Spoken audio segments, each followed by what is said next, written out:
A walk. So A walk is usually what we'll do at the start of our A series. And what we're doing is we're taking the technical piece of the posture hold and we're starting to transition it into a forward motion without having the pause. So points of emphasis is going to be that elongated tall posture where I'm not leaning forward, I'm not leaning backward, and whatever leg is on the ground when the opposite side comes up, I'm keeping that straight. I want to be able to feel my actual glute firing in this position. That's what we were talking about with that posture hold. When I'm going into my A walk, exact same technique in terms of the leg mechanics and the external cueing. So I'm trying to pinch my fingers with my hip flexors. I'm going to crack an egg behind my knee, and I'm going to keep my toe cocked by holding that paint bucket on my toe.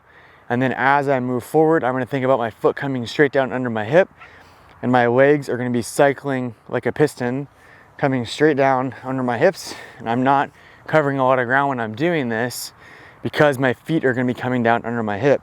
If I step out in front of me, my weight's going to shift forward and my foot's going to hit the ground, and typically we'll break at the hips, and that kind of changes our posture and our joint alignment into a, like our not optimal position. So essentially, I'm just nice and tall, fingers on my hip bones here, pinch the hip flexors, and I'm moving forward, trying to get my thighs parallel and my feet come down right under my hip. And that would be that A walk without my hands. So my hands are on my hips, and then I can do the A walk again, but this time incorporate my arms. And the idea here is a lot of people will just break at the elbow. So really just the elbow is what's moving. We want to get the motion to drive through the actual shoulder in and of itself.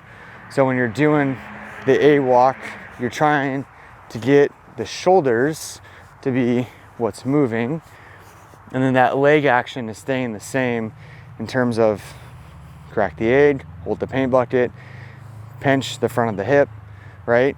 And then when you're coming down straight under your hip as you're moving forward.